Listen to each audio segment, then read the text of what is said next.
Bom dia, boa tarde, boa noite, dependendo do horário que você esteja assistindo a esse vídeo. Dando prosseguimento na leitura da coleção Fonte Viva, vamos fazer hoje uma leitura do livro Caminho, Verdade e Vida, que tem por título O Tesouro Enferrujado, e diz assim: O vosso ouro e a vossa prata se enferrujaram.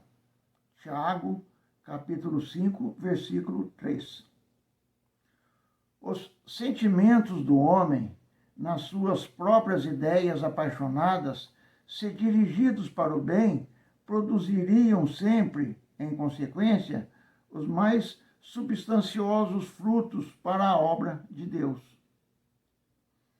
Em quase toda parte, porém, desenvolve-se, ao contrário, impedindo a concretização dos propósitos divinos com respeito à redenção das criaturas.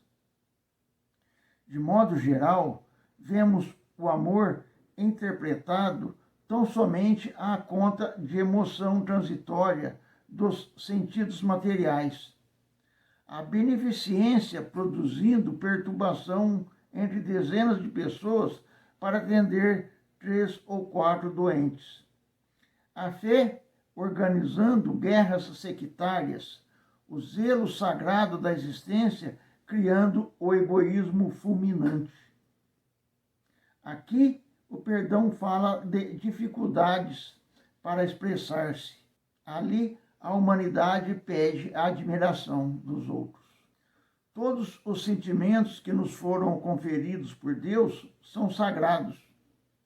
Constituem o ouro e a prata de nossa herança, mas, como assevera o apóstolo, deixamos que as dádivas se enferrujassem no transcurso do tempo. Faz-se necessário trabalhemos afanosamente por eliminar a ferrugem que nos atacou os tesouros do Espírito. Para isso, é indispensável compreendamos no Evangelho a história da renúncia perfeita e do perdão sem obstáculos, a fim de que estejamos caminhando verdadeiramente ao encontro do Cristo. Aí está, meus irmãos, mais uma bela página trazida aqui pelo nosso irmão Francisco Cândido Xavier, pelo ditado do nosso irmão Emmanuel.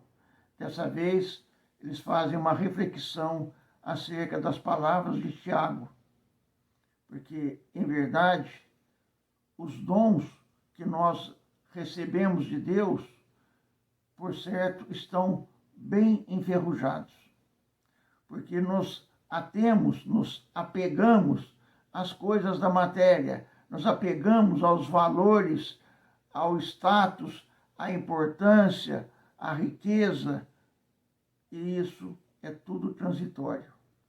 Aquele valor real que nos levaria a patamares mais elevados na nossa evolução espiritual, estes nós não praticamos. Ou se praticamos de forma incorreta. Porque, em verdade, seguir o Cristo é amar ao próximo sem nenhum tipo de ressalva. E o que acontece hoje? Eu não amo o meu próximo porque ele não é da minha religião. A minha religião é diferente da dele, então a minha é mais importante, é a mais verdadeira. Então, se ele segue aquela que não é verdadeira, eu vou seguir a minha que é verdadeira e estarei seguindo para junto de Jesus. Ou aquele que acha que a religião dele tem o direito de profanar o direito de todas as outras. Inclusive, como nos dias de hoje, nós vemos guerras, genocídios por causa da religião. Há quem entenda de forma torta que as religiões sejam para matar o próximo, para destruir o inimigo que não tem a mesma religião que ele. Esse pensamento tacanho, egoísta, pequeno, só nos conduz à perdição.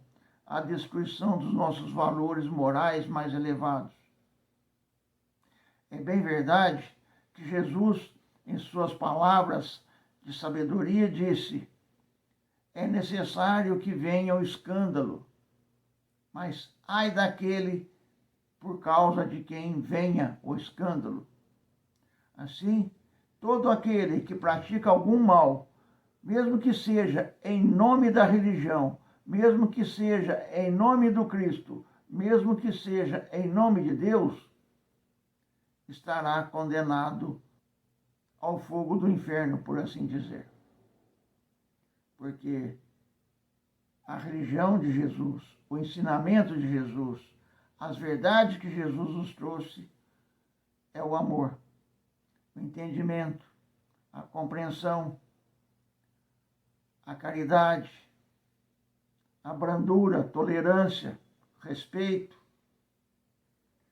E todos aqueles que campeiam fora destes parâmetros estarão, por certo, também distantes dos ensinamentos do Mestre Jesus. Caminhar com Jesus significa abraçar o seu próximo, significa entender o seu coração, significa ampará-lo, orientá-lo, esclarecê-lo. Mas que fazer diante da intolerância? A resignação, a prece e o perdão. Porque, em verdade, mesmo aqueles que praticam os atos mais ignóbeis também são filhos de Deus. Todos aqueles que destroem a paz do próximo e que querem se sobrepor por acreditar que a sua religião é verdadeira, também é nosso irmão, também é filho de Deus. E quando tudo passar, nós olharemos de um outro ponto de vista, de um outro enfoque, e nós veremos que, em verdade, essas pessoas estavam buscando um amor, mas seguindo um amor doente.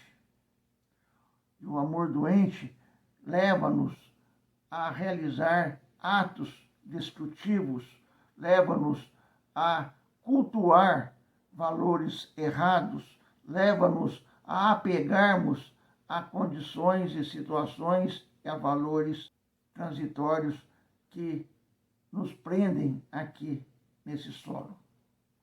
Assim, meus irmãos, lembremos sempre das palavras do Mestre: perdoai ao vosso irmão, não 7 vezes, mas 70 vezes 7 vezes.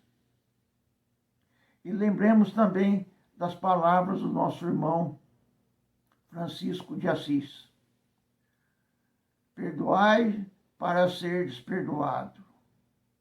Assim, lembremos antes de atirar a pedra, antes de criticarmos, antes de colocarmos o dedo em riste e apontar o nosso irmão. O amor que Jesus propagou, que Jesus nos trouxe, é o amor universal. Ele não é um amor algumas comunidades fechadas. Não. É o amor para o mundo inteiro. É o amor universal. E olhando tudo que está acontecendo hoje, nós vemos o quanto o mundo está necessitado de amor sadio, de amor verdadeiro. Nós vemos o quanto o mundo está necessitado dos seguidores do Cristo para, de fato, olhar com os olhos do amor. E mesmo diante das catástrofes, mesmo diante dos crimes que são praticados, compreendermos que aqueles nossos irmãos estão doentes e que um dia, lá na frente, eles também retornarão ao redil do Pai. Então, meus irmãos, que possamos desenferrujar os nossos dons, para que possamos utilizá-los sabiamente e para que eles possam nos trazer o reconforto da compreensão maior dos ensinamentos do nosso Mestre Jesus. Porque, em verdade, quando nós não praticamos o amor, não praticamos a caridade, não praticamos a compreensão, não praticamos as virtudes advindas dos ensinamentos do Mestre, nós as estamos deixando enferrujar. Era isso que tínhamos para hoje, meus irmãos. Que as bênçãos de Deus, nosso Pai, de Jesus, nosso Mestre, nos fortaleçam e, sobretudo, nos deem forças para que possamos, nos momentos difíceis, onde somos chamados a opinar, onde somos chamados a participar, que nós tenhamos a serenidade e o equilíbrio para que possamos, sim, sermos, de fato, os praticantes do amor que o Mestre veio nos exemplificar. Fiquemos com as bênçãos de Deus, nosso Pai, de Jesus, nosso Mestre. Que assim seja.